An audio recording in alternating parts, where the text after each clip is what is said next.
evening and welcome to Tucker Carlson Tonight. Happy Inauguration Day. It's a big moment for the country. The changing of the guard, a peaceful transfer of power, another reassuring display of the awesome pageantry of constitutional government. There were solemn speeches today, sworn oaths, belted anthems, all echoing against the backdrop of 26,000 smartly attired federal troops. But to me, is Tucker Carlson always so contrarian whenever the pageantry and the ceremonial procedural bullshit is for the Democratic presidency? Is he always like this?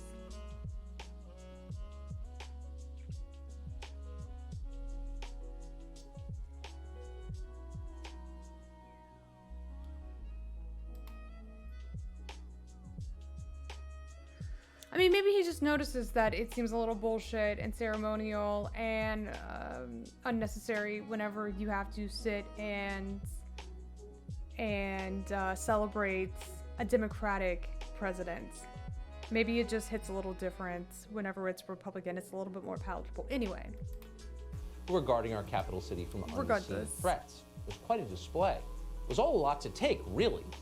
So like many of you, we flipped on the tube to see what it meant. And here's what we learned.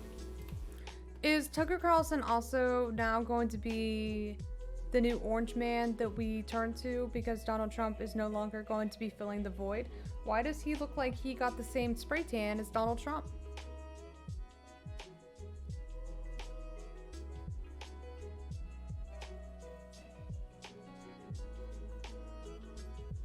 All right, Hail Mary territory, less than a minute left. Do we have any last minute gifters? Want to keep this hype train alive?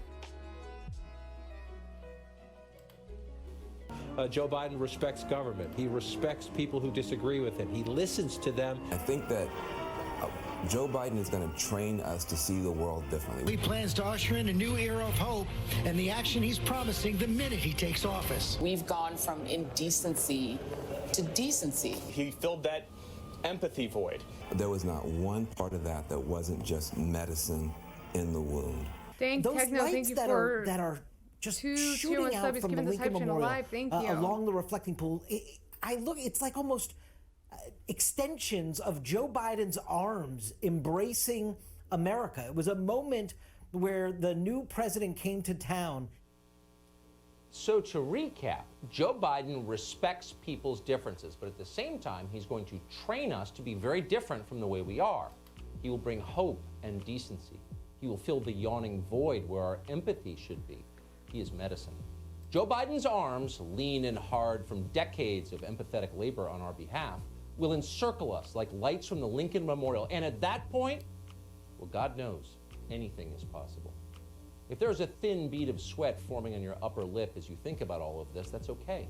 Don't feel shame. Shame isn't necessary now. Joe Biden is here. And not just Joe Biden, Jill Biden too, Mrs. Biden, Dr. Biden. Together, the two of them, MSNBC informed us, will redeem this nation through their love. Behold. What a story, though. What a great love story between Jill Biden and Joe Biden. It's just a different kind of marriage. This is a love match like the Obamas were. So I think that'll be healing for the country, too. The Biden's marriage is healing for all of us, for the country. You know, you always hate this moment where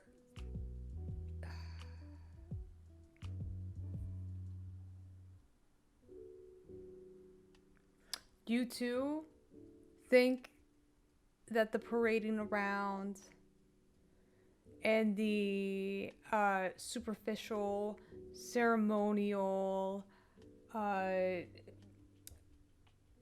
moments shared by members of MSNBC's pundit team are absolutely unnecessary.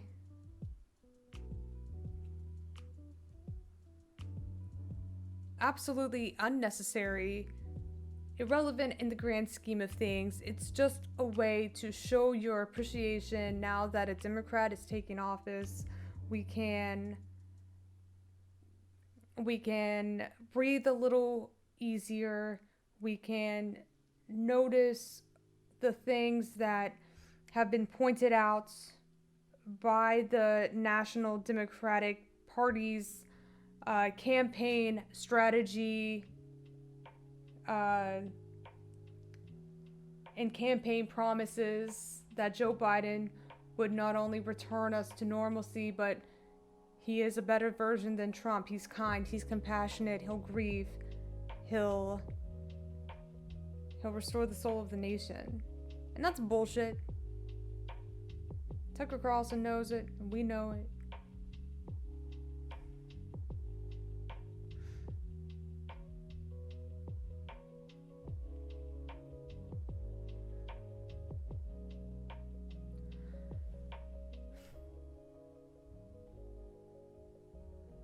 But let's go ahead and keep this going to get a better understanding as to why Tucker Carlson thinks this is bullshit. That's the fun part.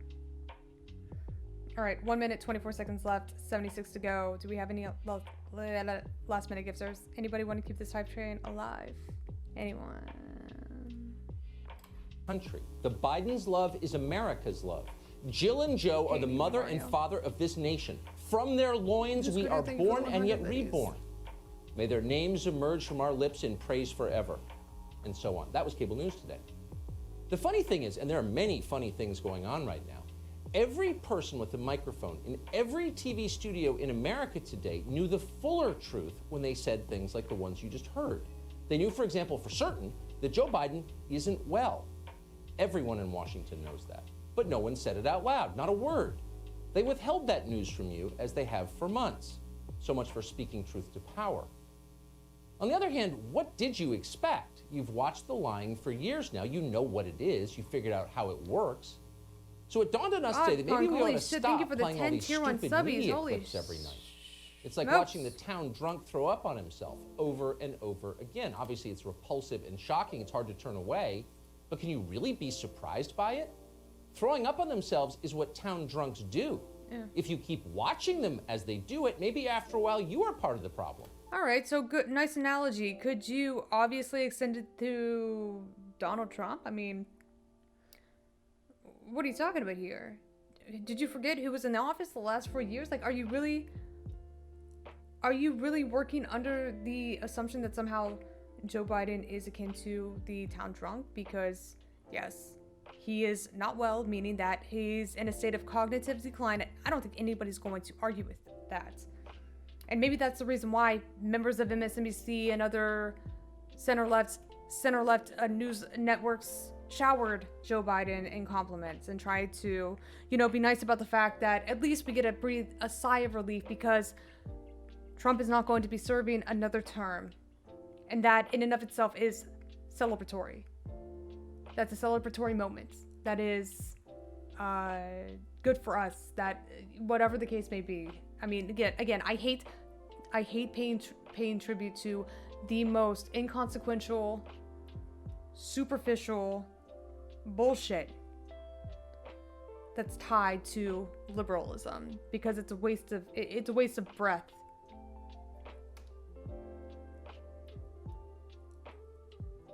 But Tucker Carlson, setting this up as if we are somehow going to be in a bigger world of shit under Joe Biden is what I'm waiting for. I'm just trying to get past all of his bullshit to see how he thinks it somehow, or how he is framing this question, this argument. He's framing this argument around how Joe Biden is somehow going to be worse than Trump.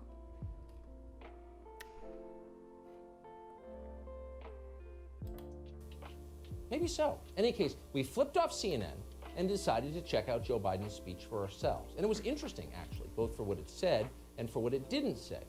One particular part of the speech stuck out especially. Now, we didn't support Joe Biden for president, you probably guessed that. But if we're being totally honest here, and we want to be honest, we have to say it was very hard to disagree with this specific part of the address. Watch. On this January day, my whole soul is in this, bringing America together, uniting our people, uniting our nation. And I ask every American to join me in this cause. With you, I swear to God, if he's like, Joe Biden is not selling me on the idea that his whole heart and soul is on rapid fire right now because it looks like he's fighting to keep his eyes open. I swear to God, Tucker Carlson, you're going to need to try a little bit more hard. You're going to need to get a little bit more creative. I mean, please, that's literally what everyone's thinking. At the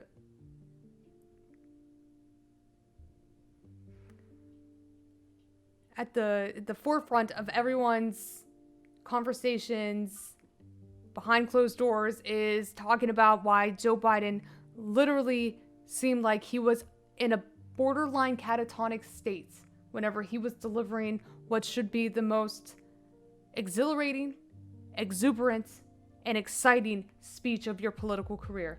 You're literally addressing the nation the first time as president at your inauguration. Why don't you have a little bit more energy, Jack? It's literally what everyone's thinking, all right? Let's see if Tucker Carlson says what everyone's thinking and blows all of our minds, shall we? All right, 8% to go, 24 seconds left. Unity. We can do great things, important things. Bringing America together, Biden said, uniting our people, uniting our nation, to which we said as we watched it, and we meant it when we did, amen, unity. That is precisely what this country needs more than it needs anything. We are all in this together, every single American, and we have no choice but to hang together. Let's finally accept that we are one country and act like we are, and make this a better place for everyone. Unity. No decent person opposes that. If Joe Biden can bring unity to this country, he will be a legitimately great president. Well, at least he offered more substance. But there's a catch. There always is a catch. We're going to bring America together, Joe Biden told us today, but not everyone is going to be included. Unity doesn't mean every single American, because not everyone who is born within our borders really is an American. Some of us are beyond the pale of citizenship morally. We may have American passports and birth certificates, but effectively, we are hostile foreigners. We are the enemy. We must be defeated. Here's who Joe Biden says those people are. A rise of political extremism, white supremacy, domestic terrorism that we must confront and we will defeat. We will defeat political extremists, domestic terrorists, white supremacists. Those are America's enemies. We must wage war against them. We must, quote, defeat those people. Yeah. That's what Biden said today. Yeah. It seemed like a highly significant part of his speech, and maybe a significant part of the Democratic Party's governing agenda going forward. We're not imagining this. We weren't the only ones who noticed it. People who voted for Joe Biden heard it too. Watch. I heard a declaration of war against white supremacy and So Tucker Carlson is now taking the position that if you are a Democrat and you designate white supremacists, white nationalists, fascists, Nazis, anyone who is directly in opposition to the values and principles of this country on paper, that is the physical embodiment of anti-democratic political leanings based on the principles of hatred and bigotry. You are now planning to normalize because Joe Biden has announced their public enemy number one. It's anti-American. It's anti-American. Or is Tucker just going mask off and admitting that in all reality the country was based pretty much on white supremacist foundations?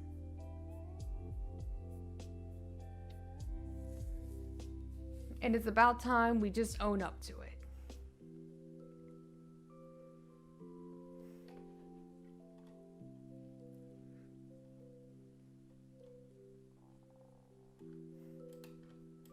Was this Tucker Carlson's moment when he's like, listen, I'm sick of pretending like I'm not a racist. There, I said it.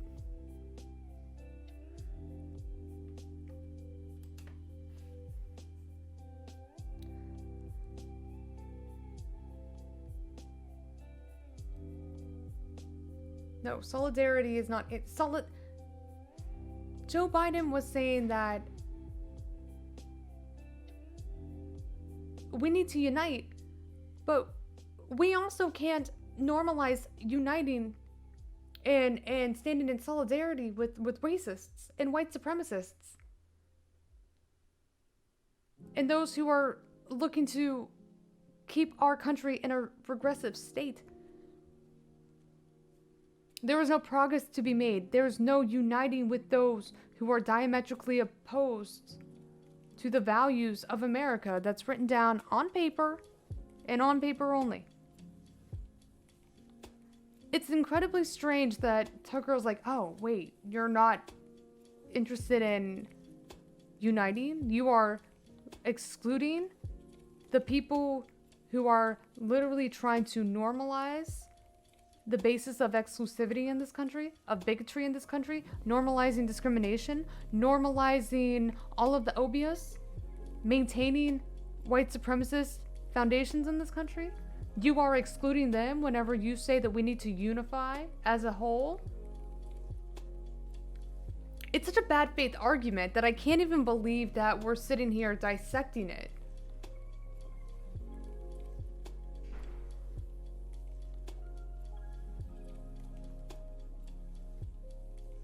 The worst part is that Tucker Carlson is trying to vilify Joe Biden because he's at least taking a principled stance, calling out zero tolerance for white supremacy, but still calling to unify the country as best as possible.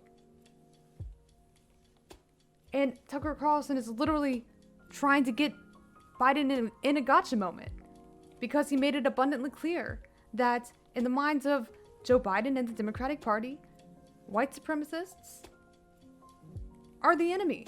They are not interested in moving forward as a united country. Their entire purpose is to continue to maintain division in this country.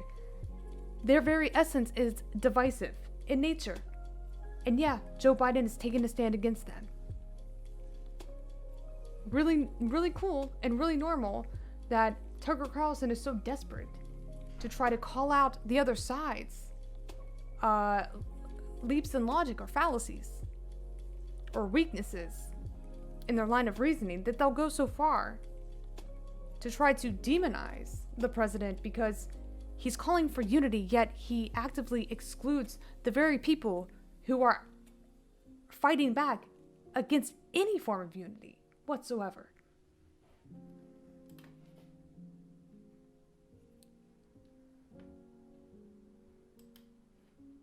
Against the lies that brought our democracy to the brink. And President-elect Biden will inherit an unprecedented domestic security crisis. A declaration of war against white supremacy. Now, you may not have noticed that because on one level, it's not very remarkable. Not many Americans support white supremacy. Most people in this country find it disgusting, of course, and they should. But the question is, what is it exactly? Now that we're waging war on white supremacists, can somebody tell us in very clear language what a white supremacist is? That's not some picayune... Oh, I can tell. I got this one. White supremacists aren't actually running around with a label, like, hi, I'm a white supremacist. White supremacists are those who are directly benefiting from their whiteness. It's called white privilege.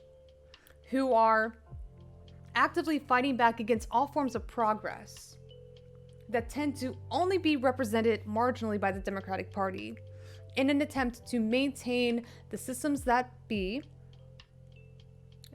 maintain this elevated position for white people in exercising their privilege in society, that by default almost elevates them to higher levels that require them to not have to work as hard in order to compete and achieve in the world that allows them a direct benefit of better material wealth or conditions that they want to maintain in perpetuity for their kids and then their kids and then their kids. It's the legacy of white supremacists' values that people tend to hold on to without even maybe realizing it, because they understand that they are privileged. Now, they don't want to say that out loud because they don't want to lose that. They don't want to have to start competing with a more diverse society because they like what they can achieve with little to no effort, or less effort than they would have to put in otherwise. So yeah, white supremacists aren't wearing KKK robes and burning crosses anymore. It's transcended to something else. It's a little more quiet. It's a little more internalized. It's like people know about it, but they don't speak about it, because if they were honest about their white privileged positions, then it might look bad for them to actively fight back against any vested interest in reducing the amount of white privilege one is born into by virtue of their skin, right? By virtue of the color of their skin. A white supremacist could be, a Fox News political commentator who literally goes on air and asks for a dictionary definition of what a white supremacist looks like.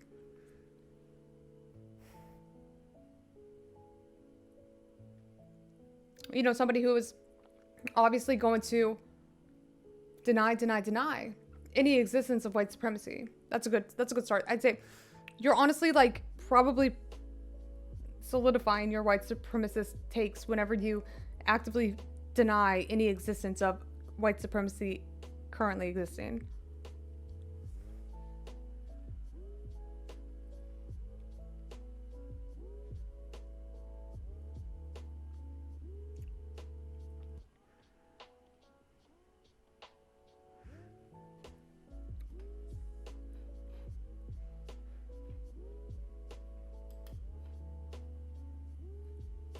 Semantic question. Joe Biden isn't a high school debate coach. Joe Biden is the new president of the United States. Joe Biden controls the largest military and largest law enforcement agencies in the world.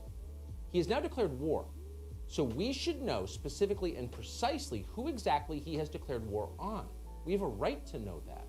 Innocent people could be hurt in this war. They usually are. There could be collateral damage in this war, and the casualties will be Americans. So again, what is a white supremacist? You might be surprised to learn just how broad the definition for that has become. Bloomberg News has described a wall along our southern border as, quote, a monument to white supremacy, so be certain not to support that. Colin Kaepernick, who seems to have the unequivocal support of corporate America, calls the 4th of July an example of white supremacy. So you'd better put away the fireworks and the hot dogs. The United States Army, a trusted institution if there ever was one, has used an entire manual on what is and what is not white supremacy. So you should know this. Among the telltale signs of a committed white supremacist are these: celebrating Columbus Day, using the term American exceptionalism, any support for federal border security or English-only measures, or, quote, education funding from property taxes, all white supremacy. Using the phrase, there's only one human race, is white supremacy too. That's good. So they're not only like talking about like individual quips or behaviors that tend to indicate white supremacist beliefs, they're also adding in white supremacist institutions that tend to be favored exclusively by white people, right? I like that white supremacist not only is illustrated in interpersonal behavior, but also institutionalized racism that tend to be favored by, you guessed it, white supremacists. To the army. And of course, voting for Donald Trump, all white supremacy. Here's the problem. Let's say you don't buy those definitions. Let's say you're, for example, white but poor, and you have trouble accepting the idea that you're benefiting from some kind of structural advantage. You better shut up about it if you know what's good for you, because according to the United States Army, the, quote, denial of white privilege is a classic sign of, yes, white supremacy. That's right. So no complaining. That's right. You can see the problem with this. We definitely can see the problem. This show was not on the air for 6 months before there was an organized and highly aggressive campaign by prominent Democrats to denounce us as white supremacists. The first time it happened, the people who work on this show, many of them kids, were shocked and horrified by that. White supremacists? What's worse than that? The phrase evokes images of burning crosses and lynchings. It's awful. In our case, it was totally undeserved. This show is completely opposed to the practice of judging people on the basis of their skin color. We have said that repeatedly every week for 4 years. No show in all media has said it more or meant it more sincerely. I don't believe you. Why are we opposed? I don't believe Tucker Carlson. I don't believe Tucker Carlson whenever he says that he's not racist and go so far to say that no network other than Fox News has been abundantly clear that they are against making a judgment on the basis of one's skin.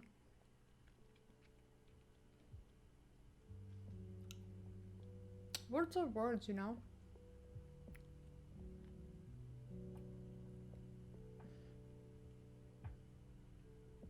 That is Fox's fucking mission statement.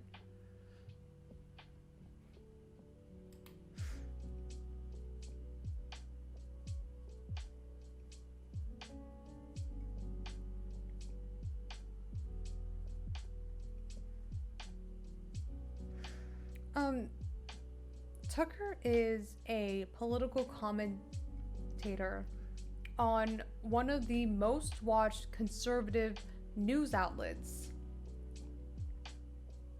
in the world. If you think that Tucker Carlson does not have talking points or media guidelines to follow, or isn't aware of the underlying or subliminal message that he is expected to deliver to his audience, and I gotta tell you, you gotta get with it. Tucker Carlson is very good at what he does. He is very good at exercising plausible deniability whenever he writes vehemently against any instances of white supremacy that he could be tied to. But he also does this thing where he continues to utilize outright deniability to further his own agenda talking points and whatever guidelines are expected to be pushed as per the direction of the producers upstairs.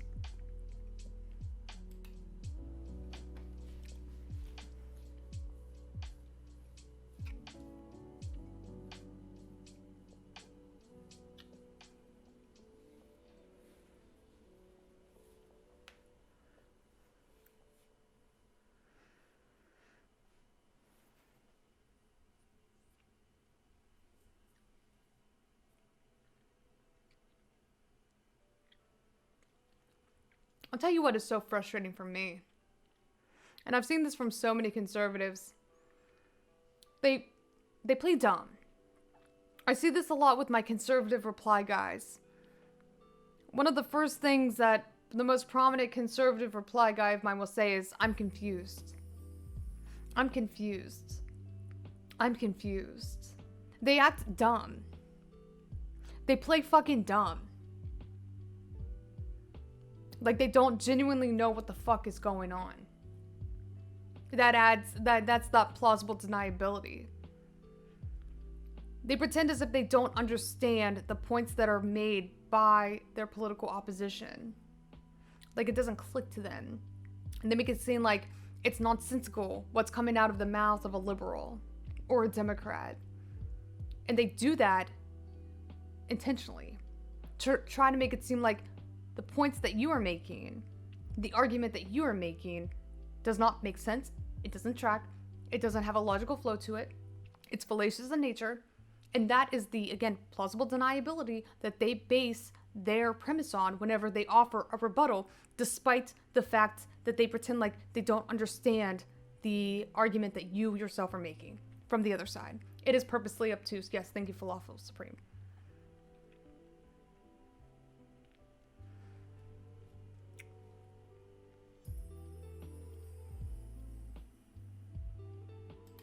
To judging people on the basis of their race. Not simply because we were taught to oppose doing that, though we were, but because it's immoral. And it's immoral because we believe in God. That's the real answer. Believing in God doesn't make you a good person, unfortunately. But believing in God does answer the question of where we came from. God made us. That's what believers believe. Once you understand that, it is impossible. What do you think about discriminating somebody on the basis of their sexual orientation? Because it's really funny because Tucker Carlson and conservatives alike, they will say that they have the right to discriminate against somebody on the basis of sexual orientation because they believe in God.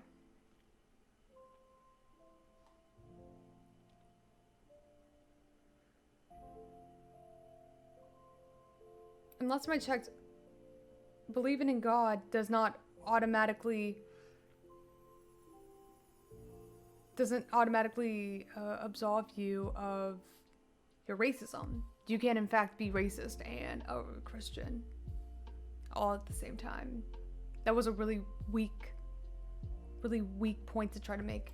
Possible to think that any one race is inherently better or worse than any other race, because God made every person.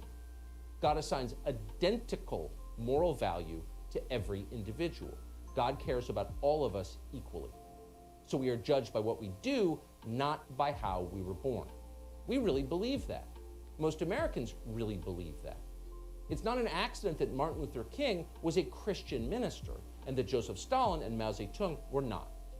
Secular leaders are the ones most likely to count their populations by race and then to embrace collective punishment. Through history, they often have. We've said all of that before on the show many times. So the question is, why have they kept denouncing us as, of all things, white supremacists? We thought a lot about— Wait a minute, Tucker Carlson. Why are you taking issue with this? Do you feel like Joe Biden is talking to you whenever he's talking about white supremacists? Why would you think that? Why would you automatically associate yourself with the possibility of being the targeted audience for Joe Biden in his inauguration speech? That seems kind of strange. Out that. You should think a lot about it too, now that the Biden administration has declared war on people they claim have white supremacist ideas. In our case, it all started when we began criticizing the people in charge. Other channels fill their air with attacks on so-called Proud Boys, whoever they are, or the QAnon enthusiasts, or gun owners in central Pennsylvania who fix air conditionings for a living and tend to vote the wrong way. They go after those people, and you can see why. Attacking those people isn't hard. None of them have real power. They don't. Let's be honest, they don't. But private equity does have power, a lot of power. So does Google, so does Citibank, so does the government of China, so does even silly Alexandria Ocasio-Cortez with her massive social media accounts. Those are the people who run our country, and they don't like to be criticized. On the other hand, they don't care to defend themselves directly with reason and fact. Often they can't do that. So instead they denounce you, your critics, their critics, as white supremacists, and then they just ignore what you say. Fine. We've dealt with this for years. We're used to it. It no longer hurts our feelings. We understand what's going on. Well, here's the thing. Tucker Carlson was very specifically strategic in the way that he set up his own rebuttal. He said, "What is a white supremacist?" And then he rattled off some definitions, some examples of what he could find from different institutions or publications identifying white supremacist behavior, white supremacist tendencies, and institutions favoring white supremacists, right? And then he, from there, he attempted to obfuscate himself because he said, I could never be associated with white supremacists because I am a Christian, and Christians take the moral high ground and would never discriminate against somebody on the basis of their skin.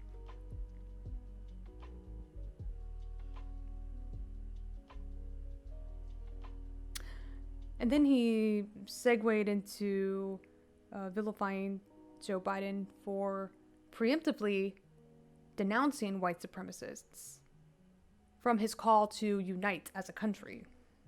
And then he finished up by playing the role of devil's advocate, that if he were maybe potentially coupled into this group of white supremacists that was part of Joe Biden's targeted audience, then he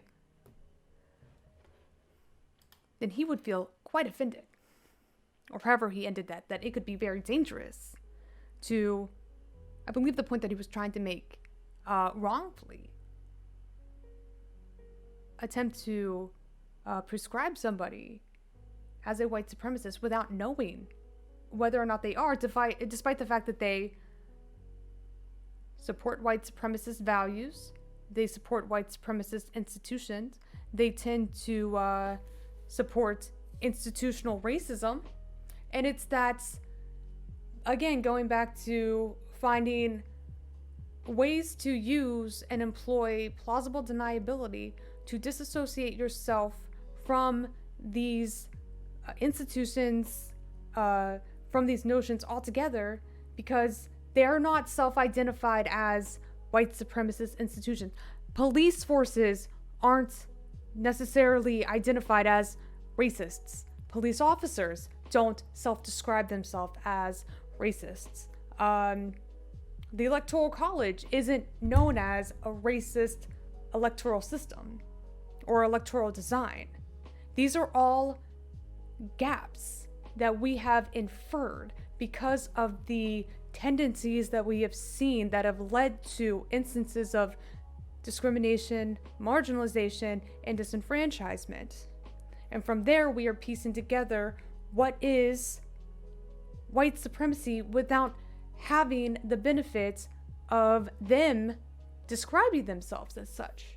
And that's where the white supremacists hide, in the shadows of the doubt that they cast as to whether or not they are racist or white supremacists. And they don't, weirdly enough, they don't admit to such.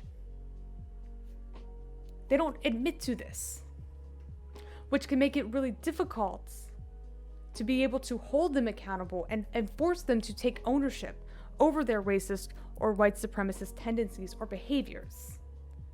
Because it's really interesting that they continue to completely deny any existence of such, but then turn around and take issue with, having this proactive response to refusing to have any tolerance toward these very same behaviors of white supremacy or racism or bigotry of any kind. Taking issue with that is also highly suspect as well, by the way.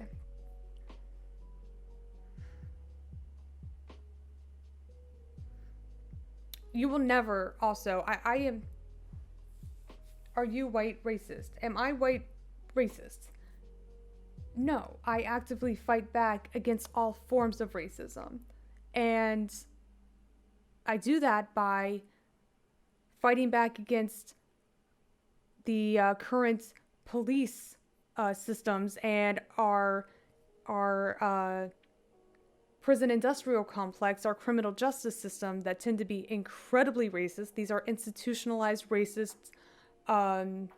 These are forms of institutionalized racism that I do not agree with. I don't believe in voter suppression laws because everybody should have the right to participate in our political process. And I disagree. I disagree with anybody who thinks that these aren't racist. And I definitely disagree with outright, overt forms of racism as well. From like growing up in like a neighborhood that was homogenous, not a lot of heterogeneity going on, not a lot of diversity, that tends to kind of shape our preferences. If we grew up in a majority white neighborhood and we are white, then that does fuck with us.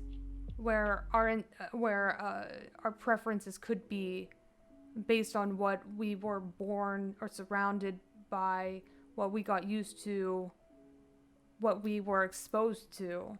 And that does require a little bit of a concerted effort to try to undo those internal biases that you might hold. That's why, some people say that it's impossible for a white person to not be racist because of one reason or another, because of our lack of exposure, because we will never be able to understand what it means to or experience oppression in the way that others have, right? And so it's up to us to try to understand and grapple with our own internalized racism or bigotries or whatever the case may be.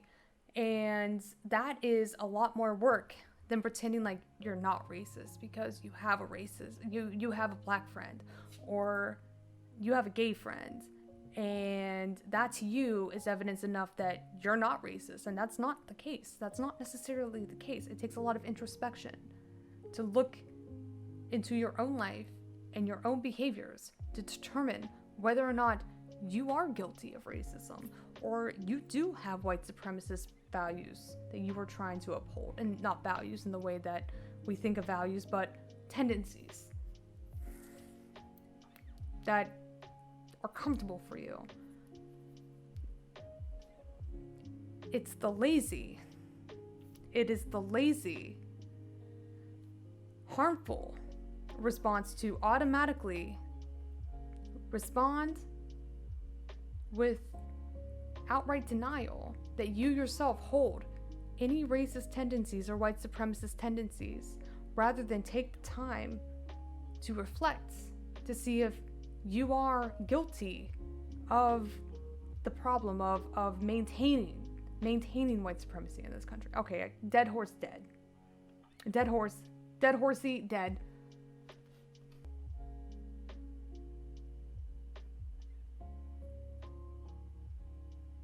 All right. I just know that we have to do better in trying to make corrective changes to our own propensity to stigmatize others, to discriminate against others, to overlook others if we are in positions determining one's application status, whether or not they are offered admission or are given an opportunity for employment or whatever the case may be, because people who are in those positions making decisions as to whether or not a person of color or a woman, a transgender woman, or a non-binary person is given opportunities, do have the propensity to make decisions based on their own internal biases, their own bigotries. And if you are refusing to even address or consider whether or not you are one of those people, then you're only going to be continuing these same systems of oppression over and over again. If you're not willing to grapple with or reflect upon the possibility that you yourself are guilty of bigotry, these systems will continue on. It requires you to make that decision. Whenever you have somebody like Tucker Carlson telling you, no, you don't have to, that's ridiculous. Don't let anybody tell you that you might be racist. If you don't say the N-word, then you're good. That's not true. And it's dangerous.